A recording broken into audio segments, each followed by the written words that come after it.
నమస్తే బాబాయ్. బాబాయ్ ఏంటి ప్రస్తుత రాజకీయాల పరిస్థితి ఏంటి, ఎలా ఉండబోతుంది ఈసారి? నమ్మకం మా నమ్మకం గ్యారంటీగా గెలుస్తాడు. సీట్లు తగ్గిన ఎవరు? చంద్రబాబు నాయుడు గారా? జగన్. ఎందుకని జగన్మోహన్ రెడ్డి గారు గెలవాలంటారు? ఇంటికి 60-70 ఏళ్ళు రాని ఇల్లు ఏదో చెప్పమను, వాళ్ళ గుండె మీద చేయాల్సిన తెలుగుదేశం వాళ్ళని చెప్పమను. మరి జగన్మోహన్ రెడ్డి వచ్చి పథకాలు ఇచ్చి సోమరపోతులు చేస్తున్నాడు అంత ప్రజలు. సోమరపోతులు ఎందుకు చేస్తున్నాడు? శుభ్రంగా బాగుపడి హాయిగా బతుకుతుంది, కమ్మగా బతుకుతున్నారు. ఏ దిగులు చింత లేకుండా.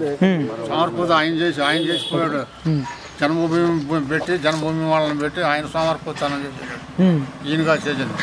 రూపాయి ఉంటే నీకు హుషారుగా పోయి ఇంకో పని చేస్తావు. రూపాయలు లేనప్పుడు ఏం చేస్తావు నువ్వు? కాదు బాబాయ్ గారు, మరి ఇప్పుడు పవన్ కళ్యాణ్ ఉన్నాడు, టీడీపీ ఉంది, నారా లోకేష్ ఉన్నారు, ఇన్ని పార్టీలు ఏకమవుతున్నాయి. జగన్ గారు భయపడుతున్నారు. అప్పుడు రాజశేఖర రెడ్డి గారు ఉన్నప్పుడు చిరంజీవి గారిలో ఇంకా రాజశేఖర రెడ్డి పోతాడని సవాళ్ళు చేశారు. ఆయన తెలుగుదేశం ఉంది, కమ్యూనిస్టులు ఉన్నారు. ఎంపీ గారు రాజశేఖర రెడ్డిని. అసలు జగన్మోహన్ రెడ్డి వచ్చిన తర్వాత రైతులకు ఏం చేశాడు? అన్యాయమే చేశాడు అన్నారు కదా. ఏ అన్యాయం చేశాడు చెప్పమను. రైతు భరోసాలు వేయట్లేదు. రైతు భరోసా అయితే వీళ్ళందరూ రైతు భరోసా తీసుకొని ఎవడో గుండె మీద చేసి చెప్పమను. చంద్రబాబు నాయుడు గారు ఉన్నప్పుడే అప్పట్లో రైతులకు మంచి జరిగిందంట. ఇది ఉన్నాడు, ఎవడైనా గుండె మీద చేసుకుని నాకు రైతు భరోసా రాలేదనో లేకపోతే ఏది రాలేదని చెప్పమను. మరి చంద్రబాబు నాయుడు గారు చెప్తున్నారు కదా, ఈ పవన్ చెప్పుకొని ప్రతిపక్షంగా ఎన్నో చెప్పుకుంటాడు. ఆయన పార్టీ చేయాల్సిన అవసరం ఏముంది? కాదు బాబాయ్ గారు, మరి పవన్ కళ్యాణ్ గారి వల్ల ఇబ్బంది రాదంటారా? ఎవడు పవన్ కళ్యాణ్ గారు ఎవడు ఆడు పార్టీలు మాడారని వీడు మాట్లాడైంది. మరి కాపు ఓట్లన్నీ పవన్ కళ్యాణ్ గారికి పడతాయంట. ఏస్తే ముందు ఎందుకు ఓడిపోయాడు? ఓడిపోయాడు ముందు ఇవాళ పార్టీలో హరిరామ జోగి వద్దంటున్నాడుగా, సీట్లు ఇవ్వమంటున్నాడు. అన్ని సీట్లు ఇస్తే చెయ్యి లేకపోతే మానుకోమన్నాడుగా. అంటే మరి సమాధానం చెప్పమను. అంటే పొత్తు నువ్వు విడిపోతాడు పోవాలా? మేము నీ ఒక్కడ పెత్తనమేనా? పెట్టు, సొంతంగా పార్టీ పెట్టు, కులం వచ్చిన వరకు వస్తాయి అప్పుడు. అంతేగా నీ ఇష్టం వచ్చినట్టుకు వెళ్తే పోతే నీ ఇష్టం వచ్చిన వీళ్ళందరూ ఎందుకు వస్తారు? మరి పవన్ కళ్యాణ్ చూసి జగన్ గారు భయపడుతున్నారంట కదా. ఆయన భయపడే చంద్రబాబు బీజేపీతో పొత్తు పెట్టుకున్నాడు. భయపడేగా పొత్తు పెట్టుకుని దమ్ముండి ఎదురుండి రమ్మను. మరి జగన్మోహన్ రెడ్డిని ఈసారి ఎన్నికల అనంతరం జైలుకే పంపిస్తామంటున్నారు. ఆయన గెలిచేది చూడమను. ఈ జైలుకు పంపించడం ఇప్పుడు 10 ఏళ్ల బట్టి చెబుతున్నారు. ఎంపీకారు ఓట్లు వరుసన కేసులన్నీ కొట్టేసుకుంటానే వస్తున్నారుగా.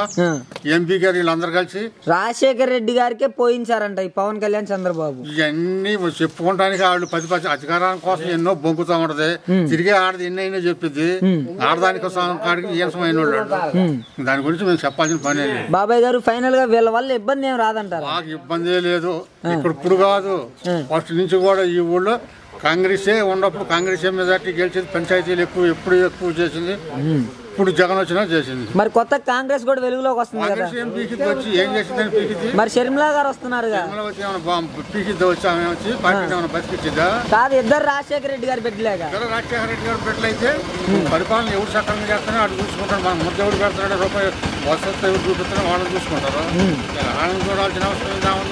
ఫైనల్ గా జగన్ 175 ఎన్ని సీట్లు రావచ్చు అండి? 170కి మా అంచనా తగ్గితే తగ్గుతుంది అనుకుంటున్నాను. ఎన్ని తగ్గుతుంది చెప్పలేము. తగ్గుతుందని మా పల్లెటూరు వాతావరణం.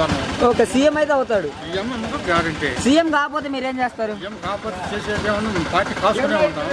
పార్టీ కాసుకునే ఉంటాం. పార్టీ వదిలిపెట్టే ప్రసక్తి లేదు. ప్రాణం పైన వదిలిపెట్టు. ఎందుకు బాబా అంత ఇష్టం ఏంటి?